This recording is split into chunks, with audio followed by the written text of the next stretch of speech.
علیه و آله وسلم. د ټولو ناول خو زه په خصوصي توګه باندې د هیواد پښتو ادبي ثقافتي تړون عهدیدارانو او غړو ته او په عمومي توګه باندې د ضلع صوابۍ ټولو شاعرانو ادیبانو ته د هیواد پښتو ادبي ثقافتي تړون د مرکزي دفتر د پرانستې مبارکي ورکوم او مننه او ستاینه کوم د مطلوب احمد صاحب چې ډېر بېلوسه او بې غرضه خدمت کوي د پښتو ژبې. باید چې دغسې نور هم مشران چې کوم توان او طاقت لري نو چې هغوی مخکې راشي او دغسې ذمهوارۍ هغوی ترسره کړي. خبره ده د مورنو ژبو 21 فروری ده. خبرې پرې ډېرې وشوې، مختلفو ملګرو ډېر ښه تجویزونه وړاندې کړل، قراردادونه پکې هم وړاندې شو. زه یو څو خبرې کول غواړم.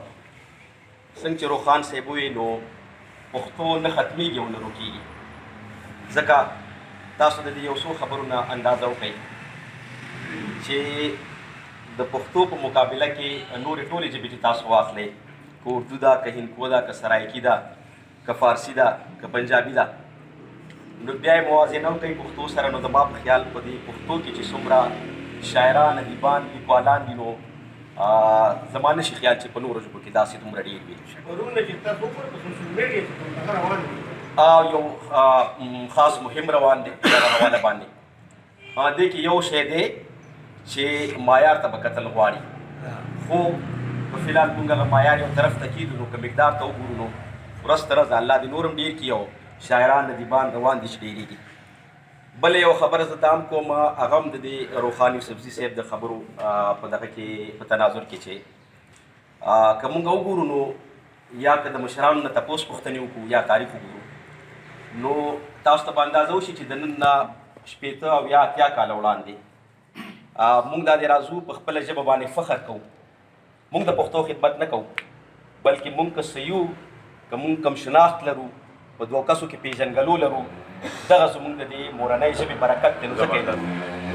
که موږ ته څوک په درنه سترګه باندې ګوري، په درنو الفاظ مو نمانځي، نو هغه هم زموږ د دې خپلې مورنۍ ژبې او خوږې ژبې برکت دی.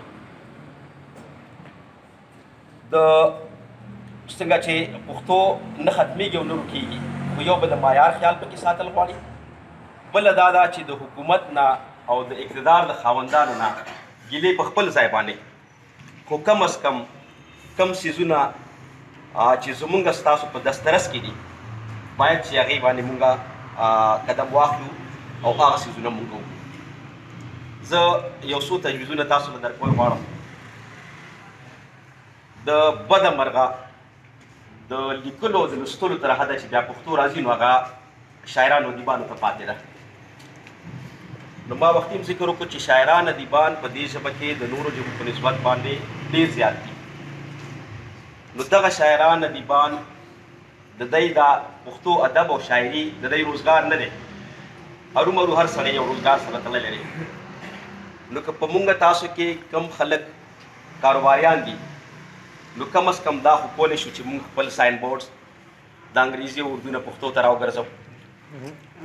خپل وزټینګ کارډ مونږ په پښتو کې چاپ کولی شو. دې کې نه چاته د ملت سنت ضرورت شته او نه چا نه د ګیلې شپې ضرورت شته. دا زموږ په دسترس کې دي.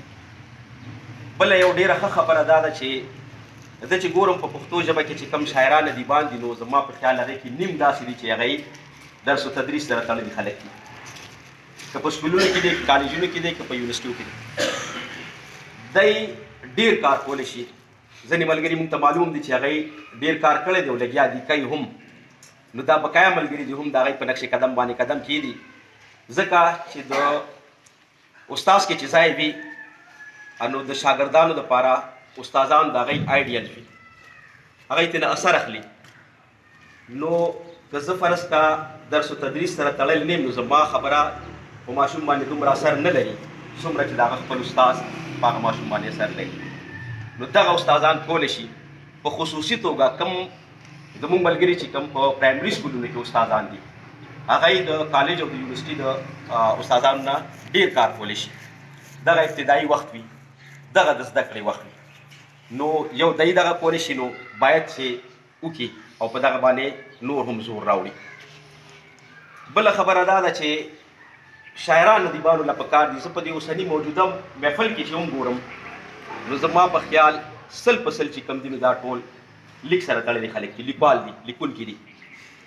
نو باید چې لیکوال نور خلک چې هغه په باقاعده توګه باندې د پښتو ادب لیک لوست سره تړلي نه دي نو پکار دي چې هغه خلک مونږ خپل ځان کې په خپلو محفلونو کې په خپلو پروګرامونو کې په مشاعرو کې په سیمینارونو کې په تنقیدي اجلاسونو کې په څه ناڅه حواله باندې هغه یې مونږ ګډ کړو په هغې کې.